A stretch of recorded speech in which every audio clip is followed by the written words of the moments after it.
Subtitles! J-Dog back with another goddamn fucking interview. And interview again, we got another fucking death metal legend in the fucking house, the one and only Ross Dolan of Immolation. Justin, good to be here. Thanks for having me on the channel. Yeah. So speaking of death metal legends, because I've had a few now, especially notably like Corpse Grinder, Jeff Becerra. Absolutely. Immolation is definitely a band that's kind of in that category too, in the fact that they've always been, but in the bigger eyes of the scene, Cannibal Corpse, Morbid Angel, Deicide, Immolation didn't get as much mention. I think they are now in the last 10 years, the popularity. But the funny thing is some of those bands, including Cannibal Corpse, you've been around longer than. With the starting off as Rigor Mortis, the Peace Through Tyranny demo, I know you're not on that, but that was 87, and Cannibal's demo was 89. So, but like I said, the people in the know, they'll mention Immolation as one of the godfathers. But there's a lot of people that still don't realize that, which blows my fucking mind. Yeah, I mean, we've been around for a long time, like you said, and, it was, to me, like we all kind of, all the bands you mentioned, we all kind of started around the same time, whether it was, a year or two difference, it seemed like that was the beginning for us, and that was the beginning for a lot of bands, like, Cannibal, for example. We met those guys back in the late 80s. I think we met them down at Lemoore. They came down to see when Death and Carcass were touring. Yeah, the 1990 tour? Yeah, I think they came up for that, but I think we were writing to them before that. I was involved in a lot of the tape trading and letter writing right at the start of when this band started. I was dabbled in some tape trading. I was writing to a couple people that you saw on the back of fanzines just to get some my ears on some new music. So, but it wasn't until the band started that I got heavily involved in the tape trading and actually writing letters to other bands and ordering stuff and getting fully immersed. So that was around '88. So, what were some of your favorite demos that you did write and get, like most notable to you that you liked? Standouts are definitely the Autopsy demos, specifically Critical Madness. That's probably one of my top demos. So you wrote Ryford to get that back then? We were in touch with Chris. We were in touch with the Nihilist guys. I was writing to Johnny before he, left Nihilist and started Unleashed. So the Only Shreds Remain demo was like, a killer one at the time. Abhorrence from Finland, which they later became, I think, Amorphous, But that first Amorphous demo was just, like, sick. So a lot of stuff like that. Dr. Shrinker from Wisconsin, That's super underrated stuff. Again, an original band that nobody to this day sounds like. Sick. Those demos are phenomenal. They are, and each one completely different, 100%. Very unique. And his voice is totally over the top. And I was in touch with Rich when they did that release a couple of years ago. They had like one or two new songs on it, but I was in touch with him back then. It was good to see, he was still involved, so it was cool. So all that earlier stuff, all the demos, I got, so many demos from back in the days, and most of them were killer, Everybody had their own kind of style and flavor, which was very cool about the early days of the scene. Well, it was still, death metal was in its infancy, so it was still being created. Sure. So everybody had their own identity. Exactly, and that was what was cool about it. And it was just fun discovering, new stuff and writing to like-minded people all around the world, and that was so very cool to us. It was very, it opened up our eyes to wow, this is a huge scene. It's just so untapped right now, so it was very cool. Did you, back then, did you write Nunslaughter? Because I know Don and Jim, rest in peace. I asked them in there because we're the home label of them for years. We've done more Nunslaughter releases than anybody. I met Don, our first road trip was around '88. We took a road trip with John McEntee, who was in Revenant at the time. Revenant came out to Pittsburgh to play a show with this band Slugworth, and there was another band, I forget who it was at the time. They played at some fire hall in, I think, Bell Vernon, PA. I think it was Bell Vernon, but it was definitely Pittsburgh area. And that was in '88. And at that show, we met Don, we met Mark Mastro, who started Ratravor shortly after. We met Sharon and Terry from Dercada back then. So we met all these people at that one show. And I remember meeting Don for the first time, and he was hanging out, and he had an old Carcass shirt on, demo shirt, and I was like, holy shit, this guy's in the Carcass. So that's how it was. You saw people with like sick shirts that you know, like, wow, this guy's in the know type thing. You know, Mark Mastro was doing a fanzine, and he interviewed Bob and I at that show. You know, and that was like one of our first interviews. You know, so that's when I met all the, you know, the Pittsburgh scene. You know what I'm saying? That's when I met Don and was introduced to him and Unslaughter. So at that it's funny you say that about in the know, because that's kind of a topic that gets brought up every now and then on the channel, and it's funny, like, because I explain it to the people, because obviously all types of people that they maybe listen to Pantera or whatever watch my channel because on YouTube, right? Yeah. And they're kind of clueless when I say, like, dude, I'm sorry, but if I see a Cannibal Corpse shirt, I don't automatically assume this person's in the know. That's to me a fucking given. If I see somebody wearing a goddamn Insanity Fire Death Fate demo, I'm like, oh shit, okay, now I think this guy's in the know. Even going by today's standards, and back then it would have been different. It's like, but some people just think, oh, like, go up to so and so, he's got a fucking a Cannibal shirt or a Deicide. I was like, that don't tell me. Well, yeah, I mean, understood. I mean, like, you know, nowadays if I see a younger kid with like a Nihilist shirt, you know, that would I'm be like, okay, so this kid, you know, he knows what's going on. You know, when we toured with the Mortiferum guys at the beginning of last year, younger band, young guys, but you know. One of the drummer broke out like an Abhorrence. I was talking about Abhorrence earlier from Finland. Had the Abhorrence demo shirt. I'm like, wow. It was a bootleg, but I was like, just the fact that they were aware of that stuff. You know, I think is very cool. I love to see like the younger bands like rediscovering the stuff that we were really heavily into, the shit that inspired us. You know, the really heavy, sick, dark shit. You know. Well, speaking of that, 'cause I ask everybody, what do you call the greatest or favorite or whatever? What is your? I mean. If you had to pick, what is like one of your all-time favorite death metal records for you? I ask that to everybody. That's a hard one because I figure Severed Survival is probably one. That Mental Funeral as well. I mean, both of those are sick albums. Possessed, Seven Churches. That's always like my go-to one as like the first. You know, I loved Scream Bloody Gore. You know, I was only like Death first two albums only for me. It's funny you say that. I was. In years past, the last 10 years, I've gone back and spiritual healing's grown on me. But even for me, after years, I didn't even like that. I just like just the first two of the demos. Only because it was very, I don't know, it was kind of noodly with the guitar, very musical in that sense. You know, Scream Bloody Gore is very unique because it was raw and savage. And when I first heard that, I was like, wow, this is awesome, heavy as fuck. You know, and I love Leprosy. You know, that was another one, very different, much cleaner sounding album, better produced, but. Different vibe, but I like both of those. Spiritual Healing, I just really didn't get into. So, you know, and for some people that's blasphemy, you know, like our drummer likes the later death stuff, and I just never got into it. It was very proggy for me, you know, and that was, I think everybody's got their taste, everybody's slightly different. As a matter of fact, first time I met you, there's no way you're going to remember this. I remember asking you this. Maybe your opinion's changed. This was in 99, so 24 years ago. I asked you, I was like, you got brought up, I was like, you like Deicide? You're like, I was always more of a Morbid Angel guy. Yeah, how are you not both guy? Yeah. Well, I mean, not that I didn't like both, but I was always more in the Morbid camp. You know, Deicide's killer. We've toured with them. I love those guys. They're awesome dudes. But back then, I was like, when Thy Kingdom Come demo came out, I was fucking all about that. That's another one I failed to mention earlier. That was another demo that when we heard that, and you know, we had those guys. We booked like their first New York shows in '88. They came up and stayed with us for like 2 weeks, and they were jamming in our rehearsal space. We only had like 3 shows booked, you know, but like it was inspiring to see that band. They were tight as fuck back then. They had their shit together.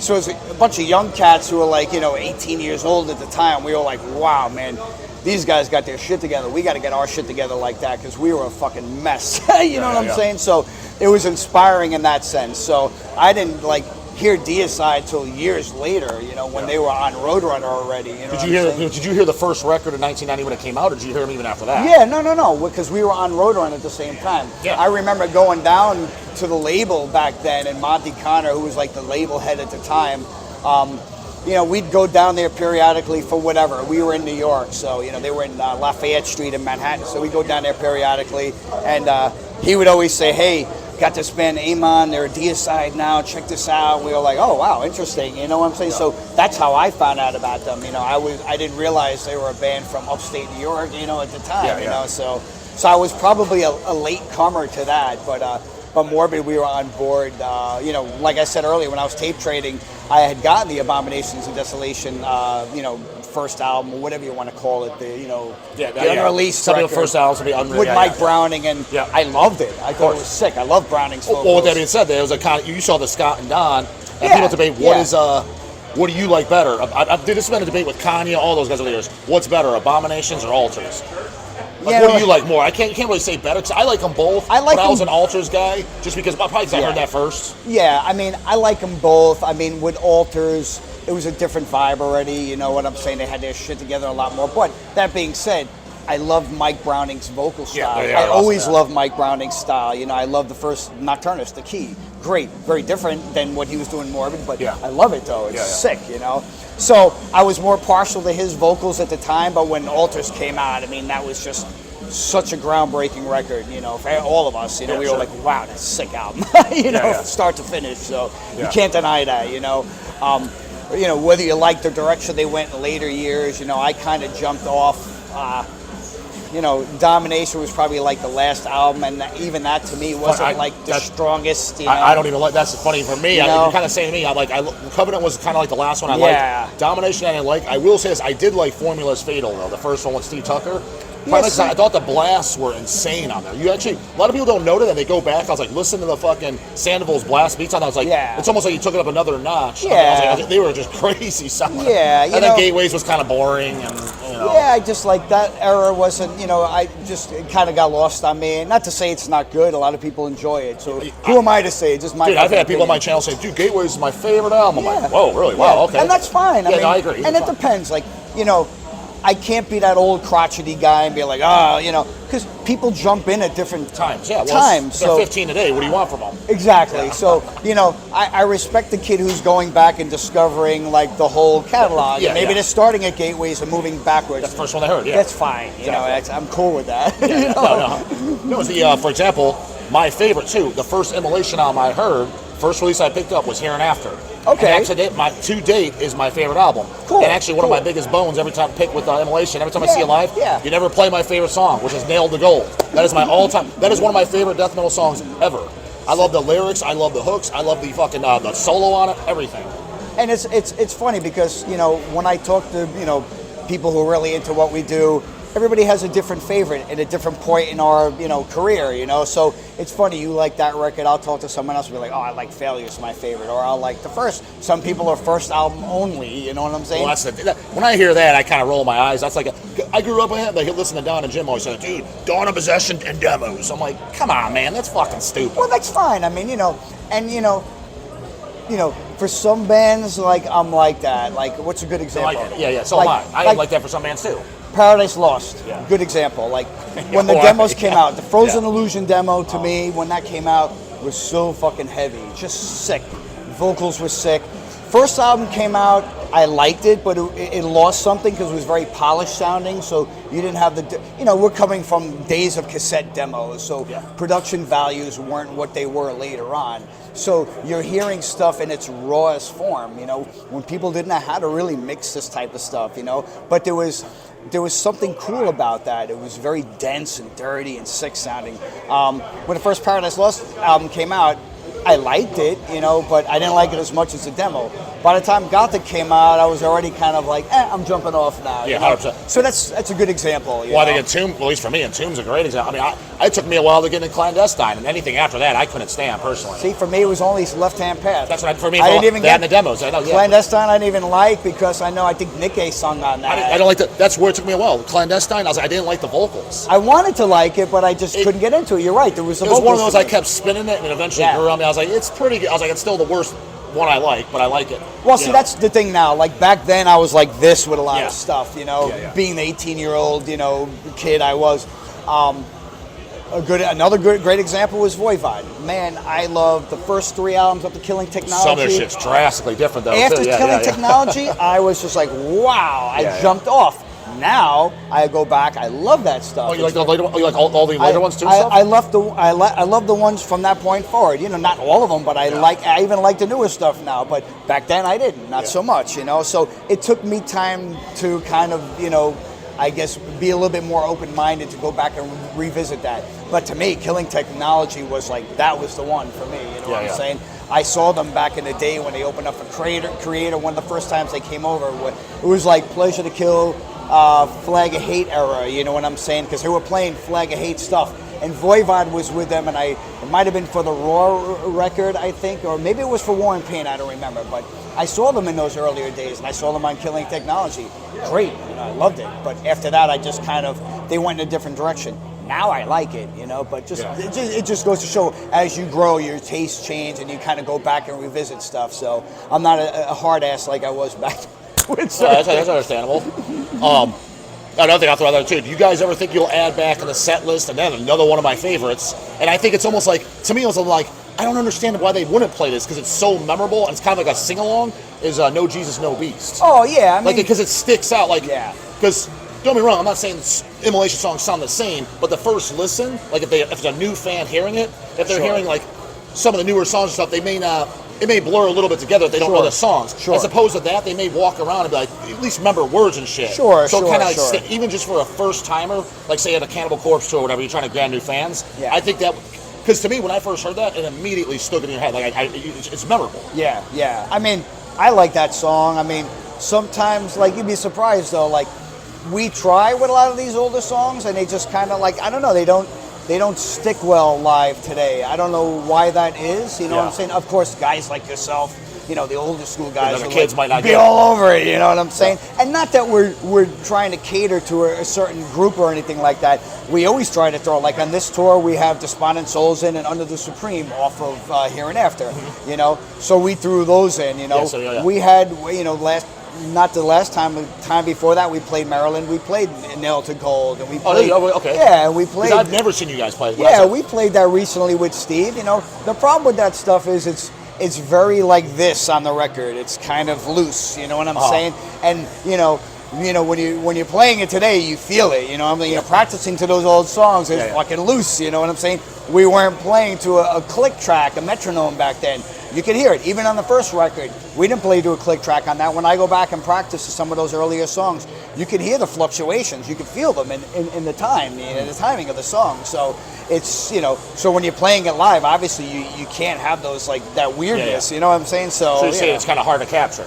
It is sometimes. I think it is. I mean, we've done it, so we could do it, but it's just, it's just awkward sometimes. So I enjoy playing that stuff. The other guys, not so much. So. Well, actually, yeah.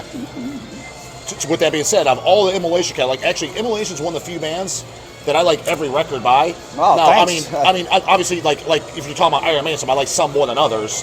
And what was that? I said, if you're talking about Iron Maiden or a band like that, I like some albums more than others. You know what I mean? But I own every single Immolation. I do like them all. Oh, I can't say the last few I know as well as Failures for God. But I own them. I like them. And I thought the last album was a Noose of Thorns. I thought that was probably my fave. Yeah, I like that one too. Yeah, that's it. Things like that. So I like them.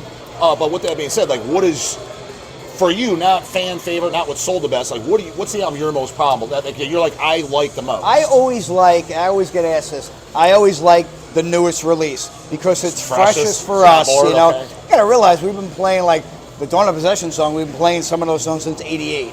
And as much as I love playing the song Immolation live or Dawn of Possession live, those are great songs. They're hard-hitting, and they go over well live, and there's something cool about playing them. But I don't like to play all that stuff, live. Well, a better way to word it then. If somebody was they're into death metal, they don't know Immolation, or they don't know what Immolation's about, and you can only pick one release to hand them, you're like, this is what I feel kind of describes the band. If they're wanting to get a definition, is there one that you think really? I would say start out with the new album and then work your way back. Okay. The new album has the production's good on it. It's not overly polished, but it's produced well enough that you can hear what's going on. Like some of the earlier records, I felt like we kind of missed the mark with the production on some of them. I know guys like you may disagree because that's what you enjoyed at the time. You know what I'm saying? Yeah. But Here and After was a very dense record, which I guess for some people is cool. It had that very demo-esque quality, but a lot of stuff got lost on that, which is, as a musician, is frustrating. You know what I'm saying? You work so hard on certain things, and a lot of things get lost. You're fuck. There's a band from Canada, Phobocosm, who did a cover of the song Here and After, which to me is a very wacky song. It's a bizarro song, and they picked that song to cover. So it's cool for us to hear that song with a modern production, and done really well. I mean, they fucking nailed it. Was that done recently? Like, was that? Yeah, within the last couple of years. Okay, yeah. good, okay. And they put it out on I think a 7-inch or something. It's a band from Canada. I met the guys. They're super cool, really nice guys, and man, they killed it, man. Like, for me, it was cool to hear like something like that was old on one of those earlier records. And it's cool that they chose that song because it's such a weird song to do, and they killed it. They really killed it, man. I gotta give them props, big props on that one, So for me, I would say start out with the newer stuff and work your way back. You know what I'm saying? I think those earlier records, we were still learning how to write songs. You know what I'm saying? Believe it or not, like it took us a while to get comfortable as songwriters and to get comfortable, in a live situation even. In those earlier days, I always felt very awkward on stage. I didn't feel comfortable. I was never supposed to be the singer. Our old guitar player, really? Tom, was going to sing, and then like about 2 weeks before our very first show in '88, he was like, okay, you're going to sing. I got to concentrate on my guitar. And I'm like, fuck, I'm like... Well, but you have a distinguishable voice, for sure. It's a killer voice. And it's held up over the years, too. As opposed to some, shit, look at goddamn... I'll throw him under the bus. Look at David Vincent. His voice on fucking Altars is awesome. Yeah. And goddamn Bloodsucker Sick, it's half and half. Covenant, you're like, what the fuck happened, man? He's like, I quit smoking. It's like, it sounded like you took up smoking. And then, the vocal shakes, yours were consistent and they sounded, awesome. Kind of like Corpse Grinder. You know what you're going to get. Yeah, you know sure. What I mean? You're not going to get something thrown in left field. I always, try to get heavier over the years. I think I was a little bit raspier on the... Can I interrupt real quick? Sure, yeah. How are you? Good. So I'm the official Metal Fest. Oh, so cool. See who you're playing. Awesome. I'll see you around. Action photos, goddammit. That's it, yeah. So with that, I'll wrap it up with one more for you, Ross. Sure, I asked sure. Corpse Grinder this, and I think it's a legitimate question, because you got to be, what are you, like 52? I'll be 54 this year. Oh, so you're even a little bit older than George. Yeah, 69. With that being said, again, you're one of the leaders of the death metal scene, and but how much longer do you realistically think that you can do it? I guess as long as I could physically get up there and do what we do. George said 10 to 15 years he's got it on. Do you have that? Or I don't know. I wouldn't put a time. I will just see how it goes, you know. Yeah. I never... Well, you seem healthy as fuck. You still got the longest hair in the business. I'm like, holy shit. How does this guy even I don't even have hair, and this guy's got the fucking longest of all time. We never abused ourselves. I was never a smoker. I was never a big partier. I tried to take care of myself, so, I'm all about the music. This is what I've always been super passionate about it, and I think this keeps us young too. You know what I'm saying? It's funny because I can relate. I was never a party guy either. Like I've never even tried things like cocaine and shit. Yeah. I smoked weed twice in my life. I was like, this is dumb. It just made me tired. Yeah, and and that's kind of how we were. So it's whatever. I mean, I enjoy what I do. I still enjoy it. I guess when I don't enjoy it anymore, then it's time to hang up the hat. So you're not burnt out at all. Like you still enjoy it. I love it. I love it. I live for it this. gets boring after album after two after two. Listen, touring can get tedious at times. It's not an easy lifestyle, but I'm all about the creative process and getting in the studio and working on new music. I love that shit. I love discovering new music. I love touring, I love playing. I love performing live. It's awesome, when you get that interaction from the fans. It's fucking great, man. And I love meeting people, so it's cool. It's fucking awesome, man. Yeah. So sweet. when it gets old, then I'll fucking hang it up. Do you do this full time now, or do you still have a day job? I know you did have a day job. I did. I was a truck driver in Manhattan. That's what that's what I thought it was. Yeah. For like fucking forever, like 15 years. So that was stressful and probably took years off my life trying to do that. Well, Manhattan, yeah, I could see that. Yeah. So doing that and this and trying to balance both worlds, you know what I'm saying? I try to keep all that stuff completely separate. The music is one world, that was a separate world. Okay. And then I moved up to Rochester with my fiance a couple of years ago. Once I made that move, I decided, let's see if we can make this work full time. And it's and then the pandemic hit. So it's not easy.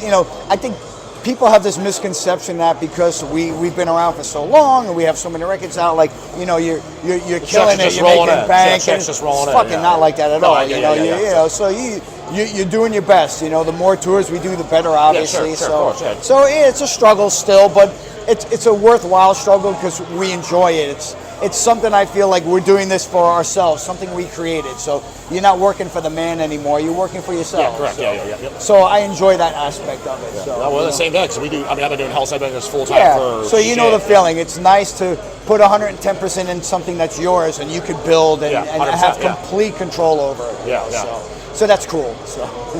All right, Ross. Well, I'll definitely be watching the set. I know it's a short set tonight, but I look forward It to it. is, unfortunately, we have to cut a bunch of I songs. mean, since there's a shitload of bands playing, so I get it. Yeah, but, so I'm bummed about that, but we'll do our best. Is there anything, I'll leave you the last words, anything you want to sign out and say?